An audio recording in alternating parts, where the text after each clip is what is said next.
So yan po, hello po mga Kalingap, welcome back po to our channel. This is me Kalingap Edu. At yan, medyo makulimlim na umaga po. At yan po, ngayong araw po ay isang bagong na naman, bagong scout ang natagpuan. At ito, nireport sa atin to ni Kuya Ronnie. Yan, ang dati pong carpenters. At yan, Kuya Ronnie, anong dito? Anong sitwasyon dito sa may na-scout mo? Bali, Kalingap dito, napapansin ko po kasi araw-araw ako nagdi-duty. Yung mga bata po kasi, laging pumupunta doon sa posko, hingi ng pagkain. Tapos minsan po, naabutan ko na ng mangga doon para meron sila makain. Nung napansin kong ganon, napunta ko dito sa bahay nila, tinanong ko yung magulang kung anong sistema ng pamumuhay. Yun nga, ikala ko, sariling bahay nila ito, yung pala, nakikita rin din pala dyan. Napatira lang sila nung may-ari ng bodega. Nagpapatira lang. Opo. Ano pang mo dito trabaho dito, Kuya? Bali, ito pong lugar na ito. Sa lugar na yan. Kami po ang nagbabantay nito. Bali, ito po Babantay. sakop ng PNB property po. Sa police? Ay, sa bangko? Sa bangko po. Mm. Ang nakasakop po ito, Alpine Rail Ah. Development Corporation. Dito ka nagbabantay ka sa lupang to. Opo, yan. At ito yung sinabi mong bahay. Yan po. Ito. Ito, hindi ito property ng PNB. Hindi na po, bali itong kabiyak lang ito, yan.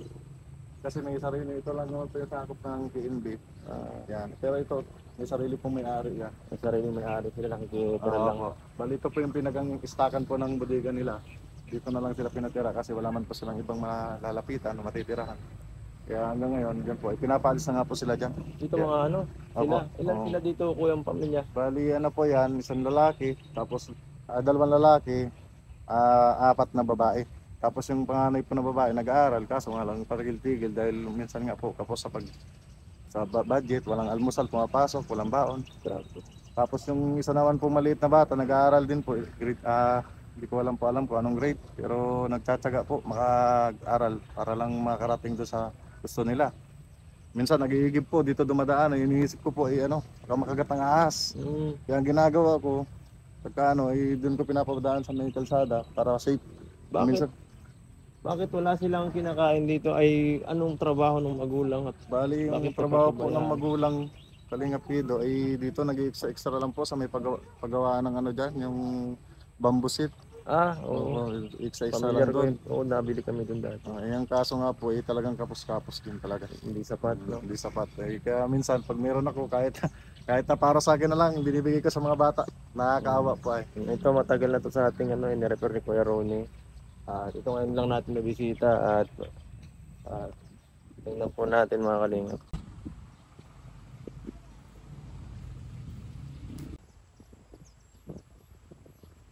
Ay, grabe. Hello? Tao po. Grabe. Ang babata pa ninyo nasa si mama, papa?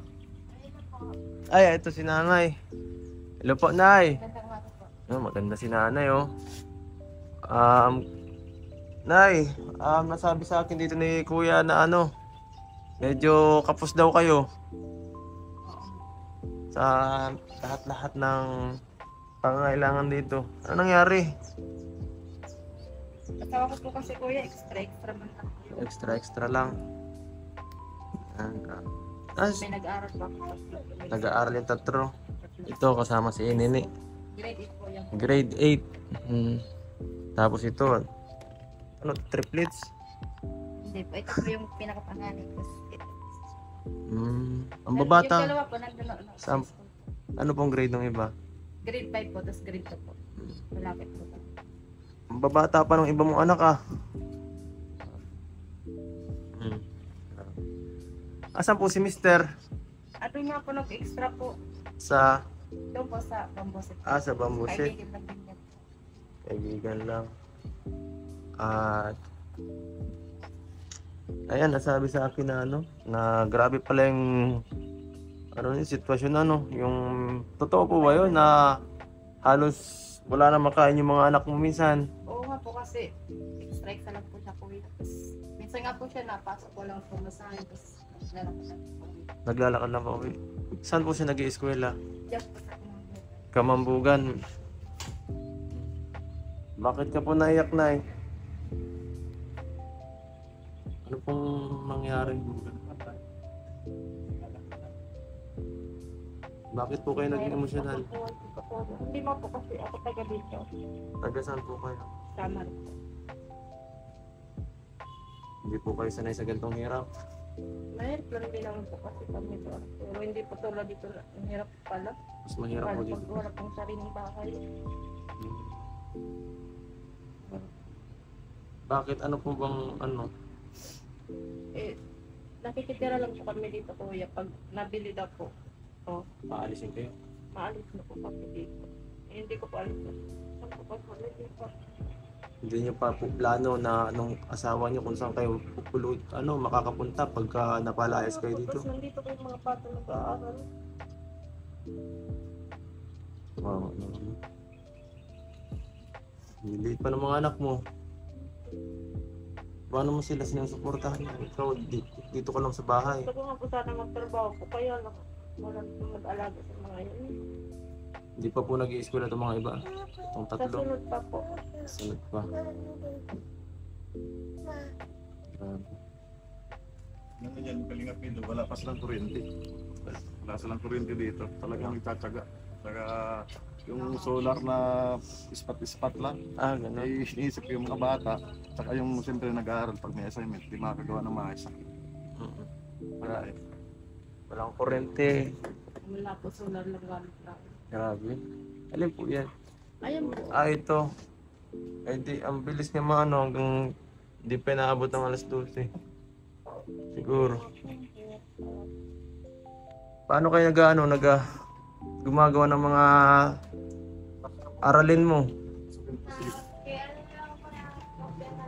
Ha? Nakikopya ka na lang sa ano mo? Ano lang po sa mga lecture po na hiram po ko ng notebook. Mahirap dito paggabi. Opo, minsan po tumutulog po. Tumutulo pa tapos madilim pa. Opo. Eh di, ang hirap nun mamaya. Meron ditong pumasok na kung di nyo makita na mas na ahas. O kaya pag pumasok dito na tao, ang hirap yun. Dito, kontra pa. Ang bihira. Ikaw, anong nararamdaman mo dahil yan nga parang sobrang sobrang hirap ng dinadanas na dito. Paano? Hindi na kaya naman po. Sa- Basta po, buo po. Okay lang po. Basta tulong-tulungan po lang sa bahay. Yun, hindi ka ba naiinggit sa sa mga classmate mo na ay, buti pa sila ganyan. Nakaingit po minsan. Pero po, sabi ko, tanggap po naman po kung hindi po ako makakasali po sa mga okasyon po sa school. Eh, ano naman po, mahirap lang naman po, kulang po minsan sa pamasahe. Minsan po, lalakad lang po. Minsan nga po, nakita po ako ng mga classmate ko po, naglalakad. Pero, ba't naglalakad ka? Ako, wala kaming wala po kaming pamasahe. Mahirap at walang pamasahe. Opo. Eh di, hindi parawisan ka na sa school pagpasok mo ng umaga. Opo. Minsan po, inatake pa ng asthma po. May asma ka pa. Eh di, paano yung pag nangyari yun? Delikado yun. Di ka naman inaabot sa daan. Hindi naman po. Pero delikado yun. Pag inabot siya ng asma na sa daan, mahirap yun. Kasi nauwi talaga yung kuya ko. Hindi po nakakapasok. Nandun na po siya sa school tapos nauwi siya kasi nga nahirapan na siya. Hindi na siya nakapasok. May mga ganun pang nangyayari.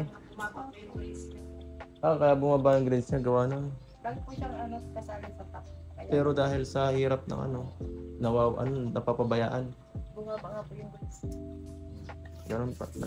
Gawa rin yung sa sobrang talaga, nung sobrang hirap ng buhay ka, napapabaya mo minsan ang pag-aaral. Meron nga po minsang okasyon nung sa school. Hindi po ako nasali. Alam ko lang po na wala akong panggastos po. Eh minsan po nag-aambagan po. Nag-extra po sila nila mama para lang po makabayad. Ay yung halimbawa, yung kagaya ng kanina, nung pag may ina-atake ng asma ka, anong ginagawa mo? Naano na lang po ng paper bag po. Ginaganon. Doon po ako umiigo po ng hangin.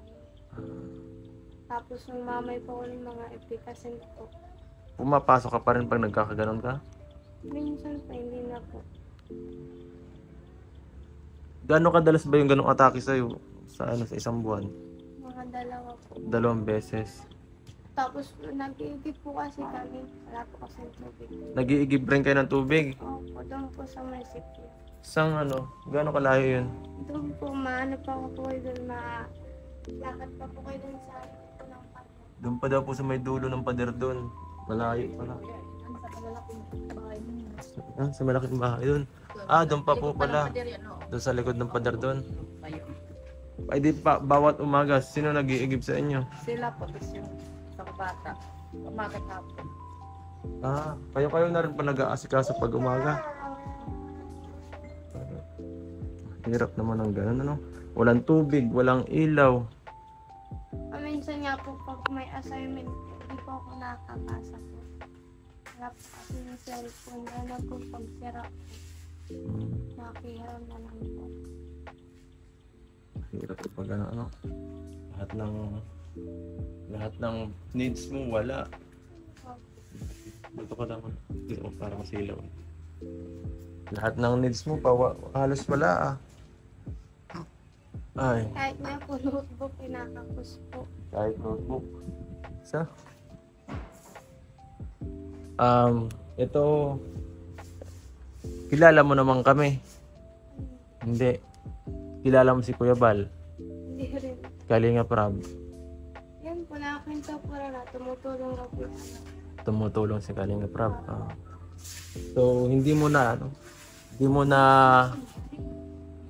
na naisip na ay makihingi ng tulong sa mga taong kagaya namin. Hindi man po, wala po kasi pinsan. Hindi mo alam kung saan pupuntakin. Alam mo kami mga charity vloggers talaga, ito rin ang mahirap kasi hindi po namin alam kung saan hahanapin yung mga taong kagaya nila Desiree na talagang nangangailangan. Kaya minsan talaga salamat sa mga ibang nagre-recommend yan sa mga masisipag na scouters din na nagsisipag na naghahanap ng talagang deserve na kagaya ninyo nila Desiree na talagang hindi mo sa unang tingin hindi talaga mapapansin na parang kawawa na nangangailangan ng tulong, pero pag nakita mo yung sitwasyon talaga sa inyong lugar dito Minsan nga po, kawawa nagkikwentuhan po ako na kaibigan ko. na Sabi ko, humingi ka kaya humingi po kayo ng tulong sa mga vloggers para matulungan kayo. at syempre kagaya nito buti na lang na i-recommend ka ni Kuya Ronnie ay tutulong tayo sa inyo sa inyong pamilya sa abot ng aking makakaya. Okay lang po ba yun, Nay? Sige pa, salamat po ko. Okay lang po yun, Nay, tulungan ko ya? Ay, Ang dadalawang isip ka pa. Hindi ko naman po ang may papangako ko po una sa inyo, Nay, may tutulungan ko sila Desiree sa mga pangangailangan niya. At sa iba pa, halimbawa, pwede sa pambili ng kanyang gamot para sa asma. At sa mga pangangailangan sa eskwelahan. Yan, pwede ko sila masuportahan. Ayun nga po, aglalakad lang po ako mama. Siya? Kasi po may ambagan po kami sa Anong klaseng habagan? TLE po. Ay, mga kala ko. Pwede yun. Bibigyan ko kay mamaya ng konting... Nanlalakad ka lang? Magtatawanan naman po ko ng mga kaibigan ko. Tatawanan ka? Grabe naman. Di ba nila alam yung sitwasyon mo? Hindi. Hindi mo sinasabi. Hindi na po nakikipagkaibigan sa kanila mga Bully. Ay, grabe. Hindi po silang Yan po, sana sa ating mga sa mga mga estudyante, sana hindi na natin sila yung mga kagaya nila. Huwag natin i-tolerate yung mga ganyang klaseng pambubuli kasi kawawa naman sila. Hirap na nga sa buhay, mabubuli pa. Mas lalo baka tamarin sila. So, sana po sa mga estudyante dyan nakikinig, sana po medyo huwag po tayong maging masyadong mag-judge sa mga kagaya nila Desiree kasi kawawa naman. At baka panghinaan pa to sa pag-aaral pag nangyari yun, pag nasobrahan yung pambubuli kasi mahirap ng ganyan. At yan. So, ka pa pala mamaya, grabe. Ang mapapangako ko sa inyo na ano, basta itong sa ano nyo, hindi ko pa kasi kaya magpabahay. Pero ang ano ko may tutulong ko sa inyo, kaya kong siguro ano, bigyan ko kayo ng ano, mas magandang solar diyan, saka mas suporta kasi yung anak yung asawa mo medyo hirap na din sa trabaho, no? Tapos minsan yung dito niya kasi high blood yun, yung batok niya parang maputok na daw sa ano. Ah, Mainit po ba dito? grabe. Tutulong naman ako sa inyo, Nay. Pero yung sa ano kung sa babae medyo hindi ko pa kaya kasi magibat na ano yun eh. Sana maintindihan niyo. Yung suporta lang muna kala Desiree at sa pamilya niyo, mga pagkain yung ganyan, sa eskwelahan. Yan po ang ibigay natin ngayon. Ito muna ang mayroon natin galing sa ating channel at galing sa ating mga viewers na parating nanonood at hindi nag-skip ads at patuloy na sumusuporta at sa mga viewers na nagpapaabot ng tulong galing sa GCash, sa Palipad. Ito po, galing sa channel natin. Ito, tanggapin nyo. Thank you po. 2,000 pesos po.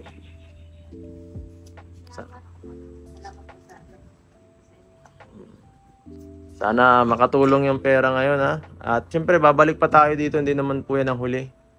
So, Desiree, Nay. Salamat po kuya, napipin niyo po kami dito dahil po kayo Kuya Ronnie po. Maraming salamat po sa inyo. Sa mga nagdudunit po sa inyo, sana po tulungan niyo po kayo ni God kasi ang best-best po. Salamat po sa pinadala niyo sa amin. Tagayan niyo po. Marami po kayo natutulungan na kagaya po namin.